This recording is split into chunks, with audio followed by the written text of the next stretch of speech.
Welcome to Pope Digest. Here we cover Pope Leo's encyclicals, homilies, and speeches.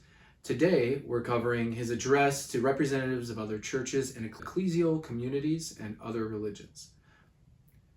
So let's start with his opening address. The part that I'd really like to highlight here is that he singles out All Holiness Bartholomew, His Beatitude Theophilus III, and His Holiness Mar Awa III.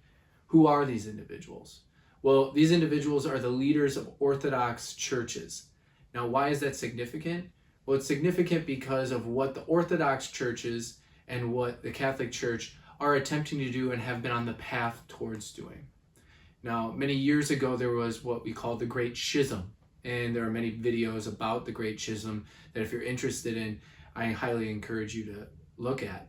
But the Great Schism essentially is when the largest split of Christians worldwide occurred.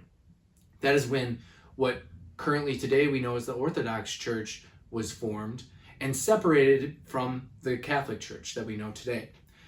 Now, this is significant to address these individuals in fraternal affection and really mentioning St. John the 23rd as the Pope of Fratelli Tutti, the Pope of universal fraternity, and connecting himself to those individuals. Why? Well, because it would pose a really wonderful future for Christians. Now, if we just take a pause for a second, there are three main denominations if we were going to break down all Christians worldwide. That word, Christian, okay, that's a universal umbrella term.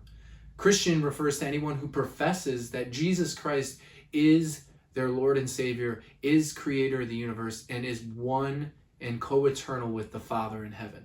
Okay, that qualifies you as a Christian, which includes Catholics, Orthodox, and also Protestant.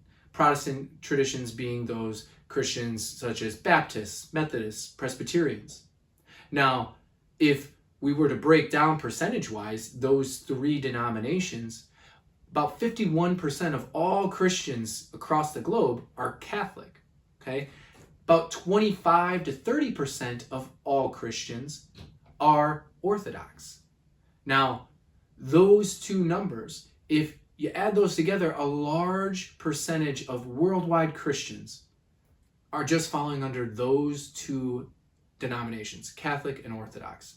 So to single out these three leaders of Orthodox tradition and continued on the path of Pope Francis and Pope John the 23rd to universal fellowship, universal fraternity with those leaders of the Orthodox churches, bodes well for a future in which we do have all Christians once again under one church.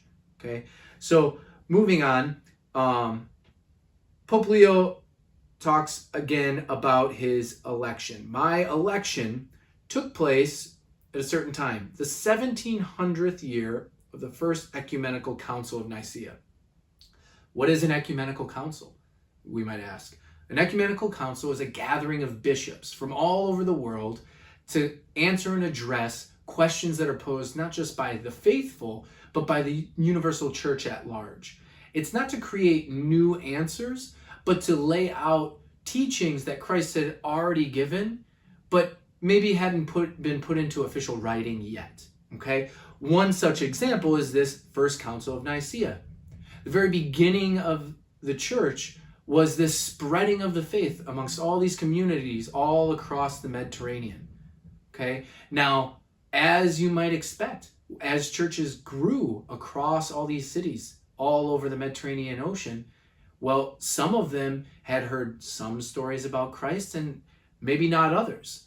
And you can see how when there's not an overarching body that's governing that, there might be questions, might be confusion amongst the faithful. This is where we get all these letters from St. Paul that are in our New Testament today.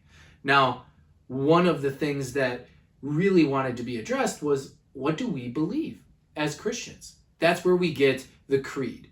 Okay, and that's the main reason for that Council of Nicaea. There's some confusion about what Christians ought to profess as belief. Creed comes from that Latin word credo, meaning I believe. So we say in the creed, us as Catholics, but also Orthodox and also Protestant religions share this Christian belief, okay? This Christian belief of I believe in one God, the Father Almighty, creator of heaven and earth. Now, there are a few disagreements between the churches on the creed, which is what led to splits.